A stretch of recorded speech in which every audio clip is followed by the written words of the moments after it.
As we've previously discussed, economies are first and foremost about value, what humans value and how we strive to achieve more of the things we value. To have an economic system, the first step is to take account of this value that exists within the system. The foundations of economics is being able to securely represent the underlying resources and exchanges within the real economy in some information system which we can then use to virtually exchange, analyze, or otherwise alter in various ways. The critical aspect of this process is that the information accounting layer remains true to the underlying assets and exchanges within the real economy. Of course, many people will wish to alter these records to their advantage, and thus we need some trusted source for maintaining and verifying those records. Previously, we've relied upon centralized institutions to take account of and vouch for the authenticity of these records of value. However, the secure and trusted nature of blockchain networks makes it possible for us to directly associate the value of a real-world asset with a programmable asset, and we call this tokenization. Tokenization is the process of converting rights to real-world assets into digital tokens on a blockchain. Previously, we could not create trusted records of value without the support of centralized institutions. Creating token systems at large scale has previously been the purview of states and empires. The implication of having an automated distributed system like the blockchain is that everything could be securitized by everyone as we greatly expand our capacity to define, measure, and exchange value of all kinds. We can now set up blockchain networks that can store records of value and be trusted by members involved without anyone actually controlling or really owning the network. The implications of this are manifold. Firstly, we no longer depend upon lengthy and often expensive bureaucratic procedures for the registry of valued assets. People can literally securitize their own assets and have them validated by the network. Secondly, we are no longer confined to assets that are large enough to be worth some centralized institution recording and tracking them. With digital technology, the cost of doing this is so low that we can securitize almost anything, and with personal and mobile computing, people can do this themselves. Thirdly, with parallel advances in big data and pervasive sensing, mobile computing and social networking, we're now able to track more types of value that previously went unaccounted for and assign tokens to them. Lastly, we should consider the implications of blockchain tokenization, as token economies shift the locus of power both outwards to the individual and to the networks that maintain these economies. Previously, we invested a massive amount of power and control within centralized organizations, as they were the ones that got to define value within society and economy. But with token economics, the management of value records and exchanges shifts to information-based networks with huge implications. Centralized systems of organization for the recording and validation of assets have advantages, but they also have their limitations. Because they're centralized, they inherently create bottlenecks. There are a few people in the center trying to serve a large population. If the administration is well developed, this can work to a certain degree. Land registry in places like Germany and Singapore may work well, but for most of the world it doesn't work so well. In places like India or Africa, centralized institutions are overwhelmed and under-resourced to provide for the mass of people, and as a consequence, the majority of our global economy is undocumented and informal, not having access to legal rights, financial services, etc. Likewise, centralized systems require many layers of hierarchy and regulation to ensure that people are acting according to the mandate of the organization. As the system gets larger, more and more layers of bureaucracy build up. Take for example the administration of organic farming in a country like Ireland. There may be an organization for assessing and certifying the farmers, which will be assessed in turn by some national authority, which may in turn be assessed by the European Union. These different layers of bureaucracy create high overhead costs and over time build up into inert structures. The formal proceedings of large, bureaucratic systems is often overbearingly complicated and expensive for the majority of people to avail of them.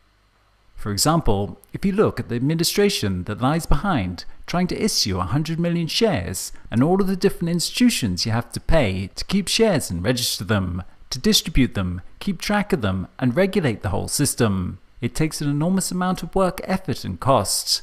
Thus, most companies do not get access to global capital markets via the offering of shares.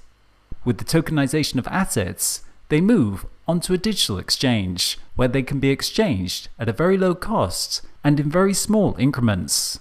Something like a building can be tokenized, and instead of having to buy the whole building with huge legal and regulatory overhead costs, you could now purchase 1 square centimeter of the building in seconds with very little overhead costs, and you could do that anywhere on the planet. Thirdly, information technology is expanding our capacity to quantify value, and tokenization enables us to capture different forms of value: social capital, natural capital, financial capital, etc. The thing to appreciate is that this goes far beyond the blockchain. This paradigm shift in economics is possible because of very fundamental changes in information technology that go far beyond blockchain networks themselves. A key aspect here is datafication, the fact that we're quantifying and turning more and more aspects of our world into data, and creating what we call big data. In a world of scarce information, we were limited in what type of value we could quantify and how much we could keep track of. But in a world of pervasive information and communications, we find that we're spontaneously quantifying and tracking all sorts of new forms of value that previously went unaccounted for. Social networking is but one good example of this. Token systems enable us to ascribe value to everything that we value and create markets around that. One of the great advantages of token economies is that we can create token networks for the things that people value. In our existing economy, we are fully dependent upon centralized institutions to define value. Centralized organizations will only do things that are in their interests. If something is not in the mandate or interests of a centralized organization, we find that it will not get done. We may find that it is not in the interests of any centralized organization to remove the trash from the side of the road, but by creating a token system, we can incentivize people to clear the rubbish. In the traditional free market system, we may not be able to place a value on the functionality of an ecosystem, and the government authorities may have every incentive to simply sell out the nation's natural resources. But by creating an eco-token, we could try to capture and manage that value via a distributed token network. Take, for example, a plastic bank. Plastic Bank is a social enterprise that creates environmental impact in areas with high levels of poverty and plastic pollution by turning plastic waste into a cryptocurrency. By enabling the exchange of plastic for blockchain-secure digital tokens, they reveal the value of plastic. This empowers recycling ecosystems around the world and stops the flow of plastic into the ocean by creating a market that connects those who use plastic waste for recycling and those who have time to collect it, thus working to manage this system through a distributed token market.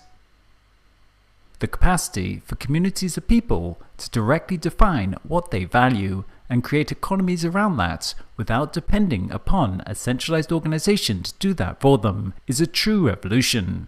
It is truly a restructuring of the very fabric of our societies with massive implications and repercussions that will take decades to play out.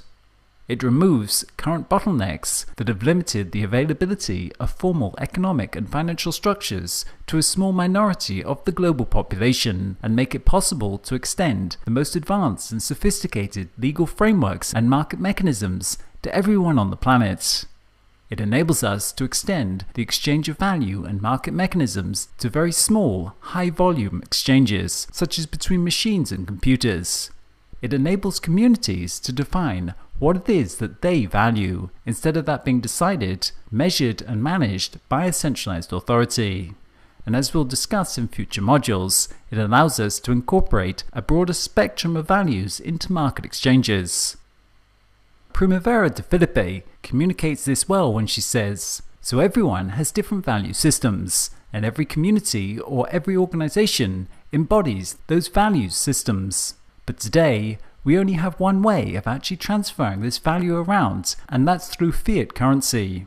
The idea is actually to have a multiplicity. So right now, we have a monopoly of value sets, which is the market value set.